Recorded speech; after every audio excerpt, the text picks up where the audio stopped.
Hello दोस्तों, आज मैं आपको बताऊंगा केआरए या केपीआई कैसे बनाते हैं। सो बेसिकली केआरए केपीआई बनाने के लिए सबसे पहले समझते हैं हम लोग केआरए और केपीआई में क्या फ़र्क होता है। तो बेसिकली केआरए जो होता है वो सब्जेक्टिव होता है। केआरए क्या होता है? सब्जेक्टिव होता है। सब्जेक्टिव मतलब कि नॉन मेजरेबल। नॉन मेजरेबल जैसे कि for example every year improvement, every year improvement, cost reduction, right. तो इस तरीके के जो एग्जाम्पल्स हैं जो इसको हम मेजर नहीं कर रहे हैं। अब कोई आपसे पूछे अभी इम्प्रूवमेंट कर रहे हो, आप कितना कर रहे हो? 10%, 15%, या कॉस्ट रिडक्शन कर रहे हो, कितनी कर रहे हो? तो वो नहीं आता है, बस आपको करना है, अच्छी चीजें करनी है। मतलब केआरएम में क्या होगा, सब्जेक्टिव होगा कि हमें और आगे बढ़ना है, हमें वर्ल्ड की नंबर वन कंपनी बनने, वर्ल्ड की बेस्ट कंपनी बननी है। अब बेस्ट मतलब क्या? Number one, number two, number three, वो होता है केआरए। और जो केपीआई होता है, की परफॉर्मेंस इंडेक्स, ये होता है measurable, like every year 15% improvement, और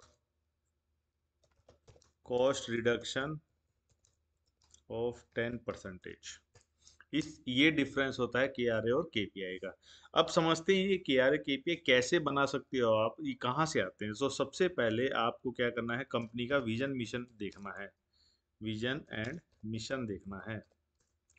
विजन क्या होता है? Vision basically long term goal होता है, और मिशन क्या होता है? ये आपका शॉर्ट टर्म गोल होता है। शॉर्ट टर्म गोल होता है।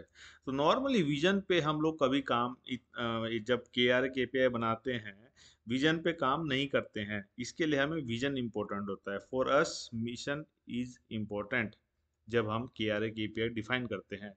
नॉर्मली इसको हम कह सकते हैं, मिशन जो होता है 5 to 10 ईयर्स का बनता है।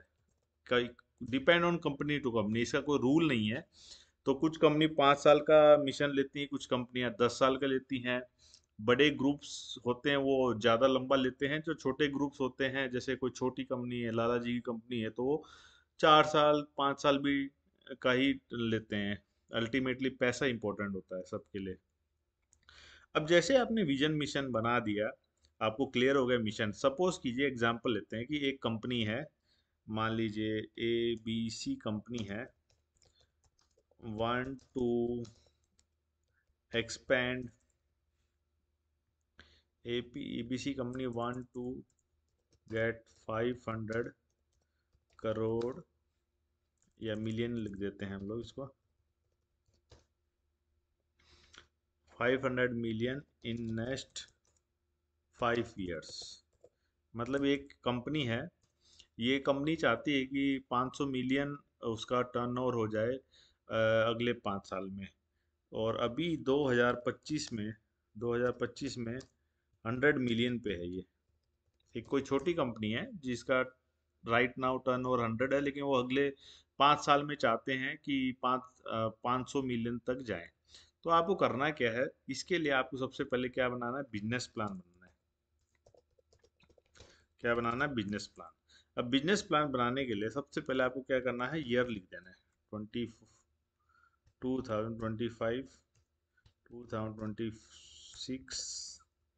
2027, 2028 और 2029। ठीक है। और यहाँ पे आपका आ जाएगा सेल्स टारगेट। तो सेल्स टारगेट क्या है आपका? 2025 के जैसे हमने लिखा 100। हर साल आप मिनिमम 100 इंक्रीज करते रहेंगे। 300, 400 और 500, मतलब हर साल आपकी कंपनी क्या करेगी, हर साल मिनिमम 200, मतलब मिनिमम 100 का टारगेट लेगी। 100 मिलियन बढ़ाती जाएगी। अब देखिए, आपको 100 मिलियन पे से 500 मिलियन पे जाना है, तो इसके लिए आपको क्या जरूरत पड़ेगी? सबसे पहले आपको नंबर ऑफ ऑर्डर को इंक्रीज करना पड़ेगा, है ना। तो सपोज कीजिए अभी आपके पास 50 ऑर्डर हैं, तो हर साल मिनिमम आपको 20 ऑर्डर बनाओगे तो एग्जाम्पल लेते हैं, मिनिमम अगर हम 20 ऑर्डर इंक्रीज करते हैं तो हमारा जो है 100 मिलियन का टारगेट अचीव हो जाएगा हर साल मिनिमम। ठीक है। अब इसके लिए नंबर ऑफ ऑर्डर के लिए क्या करना होगा, आपको नंबर ऑफ कस्टमर्स इंक्रीज करने होंगे। सपोज कीजिए अभी आपके पास 10 कस्टमर हैं, तो हर साल मिनिमम आप 2 बढ़ाएंगे मिनिमम। ये मिनिमम डाटा ले रहा हूँ मैं, विद एनी एग्जाम्पल ही लेके चल रहा हूँ। फिर NPD projects, NPD projects, NPD project suppose कीजिए आपके पास अभी 2 ही हैं, हर साल आप इनको बढ़ाएंगे।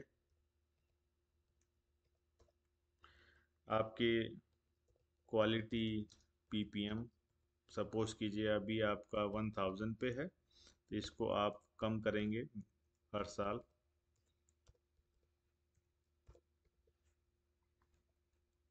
आपका प्रोडक्टिविटी इंक्रीज करेंगे, आपकी नंबर ऑफ पीपल आपको बढ़ाने पड़ेंगे, है ना। नंबर ऑफ पीपल आपको और क्या करना पड़ेगा, आपके यहाँ जो मशीन्स हैं, नंबर ऑफ मशीन्स आ जाएंगी, आपके पास क्यूसी इक्विपमेंट्स इंस्ट्रूमेंट्स की रिक्वायरमेंट होगी। तो इस तरीके से आपका क्या बन गया, ये बन गया आपका कंपनी का बिजनेस प्लान। ये क्या बन गया आपका कंपनी का बिजनेस प्लान। ऐसे आपको सब डिपार्टमेंट से लेके ये बनाना है। जैसे ये बन जाएगा, ये आपका क्या हो जाएगा, ये आपका डिपार्टमेंट में चले जाएगा। जैसे सेल्स टारगेट आपका सेल्स डिपार्टमेंट को चला गया, नंबर ऑफ ऑर्डर भी सेल्स को चला गया, नंबर ऑफ कस्टमर भी सेल्स को चला गया, एनपीडी आपका एनपीडी डिपार्टमेंट चला गया, ये क्यूए को चला गया, ये प्रोडक्शन को चला गया, है ना। नंबर ऑफ पीपल एचआर को चला गया, नंबर ऑफ मशीन प्रोडक्शन को चली गई, और क्यूसी इंस्ट्रूमेंट क्यूए को चला गया। अब ये ब्रेकडाउन परसेंटेज आ जाएगा यहाँ पे टारगेट, तो वो आपका मेंटेनेंस को चल जाएगा। मैं यहाँ पे मोटा मोटा एग्जांपल ले रहा हूँ, तो ये काफी बड़ा बनता है। तो ये आपका क्या हो गया, बिजनेस प्लान बन गया। अब ये हर डिपार्टमेंट को चले जाएगा। ठीक है। हर डिपार्टमेंट क्या करेगा, एचओडी, हर डिपार्टमेंट का एचओडी अपने नीचे जो बंदे हैं उनको देगा। जैसे कि सेल्स डिपार्टमेंट का टारगेट है 100, तो वो उसके नीचे मान लीजिए 4 बंदे काम करते हैं, तो चारों को 10 10 15 15 सेल्स का टारगेट दे देगा।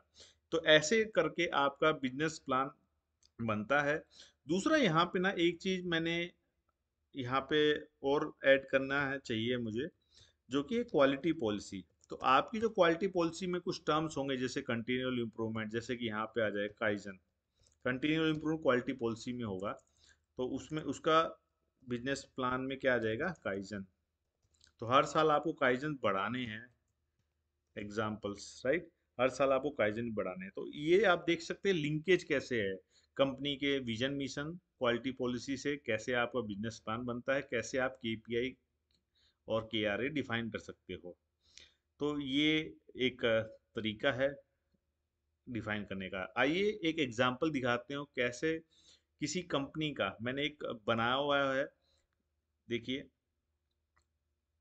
ये देखिए, linkage with business goal and vision mission, category KRA क्या रहेगा, क्वांटिफाई कैसे करेंगे, एक साल का टारगेट क्या रहेगा, केपीआई क्या रहेगा, और ये लिस्ट ऑफ प्रोसेस हैं। जैसे उनके यहाँ पे किसी कंपनी के लिस्ट ऑफ प्रोसेस हैं, एचआर जो डिपार्टमेंट है वो है।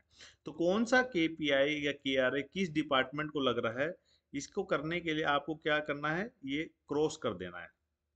मतलब ये इसके लिए अप्लीकेबल है। जैसे कि एग्जांपल देखते हैं, सबसे पहले हमारा विजन है कि कंटिन्यूअल इम्प्रूवमेंट करना है हमें। तो टारगेट क्या लिया हमने, हर बंदा हर महीने एक काइजन देगा। केपीआई क्या रहेगा, number of improvement project per year related to shop floor. So आपके कितने काइजन्स हैं पर ईयर। तो ये हमने सभी डिपार्टमेंट को दे दिया काइजन। काइजन करना सबकी जिम्मेदारी है। देखिए, इसलिए आप देखोगे एक्स एक्स पे है। तो जितने आपके फंक्शंस हैं उनको आप ये काइजन दे का टारगेट दे सकते हो। ऐसे ही ये मिशन है आपका। मिशन क्या है, to generate proper production plan to ensure timely delivery of product. Target क्या है, 100% डिलीवरी देनी है। केपीआई कह रहे हैं on time delivery achievement percentage, कितना आपने ऑन टाइम डिलीवरी परसेंटेज को अचीव किया। तो टारगेट कितना था, 100% आना चाहिए आपका। अगर 100 से कम आता है तो आपका ये खराब है। तो ये क्या आएगा, ये मैनेजमेंट प्रोसेस को जाता है और प्रोडक्शन डिपार्टमेंट को एक एपीआई जाता है। इस तरीके से आप इनको डिफाइन कर सकते हो। जैसे कि एक और है क्वालिटी पॉलिसी। क्वालिटी पॉलिसी का केपीआई क्या बन जाएगा, इंटरनल ऑडिट का प्लान करना। टारगेट क्या हो जाएगा, प्लान को 100% एक्चुअल में कन्वर्ट करना। तो इसको किसके पास जाएगा, नॉर्मली ये क्वालिटी टीम को जाता है। ये देखिए यहाँ पे कंटिन्यूअल इम्प्रूवमेंट डिपार्टमेंट को जाता है ये। तो इस तरीके से आप केआर केपीआई बना सकते हो और अच्छे से अच्छा फॉर्मेट अपनी यहाँ पे यूज़ कर सकते हो। आई होप ये आपको क्लियर हुआ होगा और इम्पोर्टेंट लगा होगा। आप इसको पॉज करके देख सकते हो, मैं पूरा धीरे धीरे स्क्रॉल भी कर रहा हूँ। चैनल को लाइक सब्सक्राइब प्लीज़ कीजिए, और कोई टॉपिक पे आपको वीडियो चाहिए तो प्लीज़ मुझे कमेंट कीजिए, मैं उस टॉपिक पे भी वीडियो बनाऊंगा।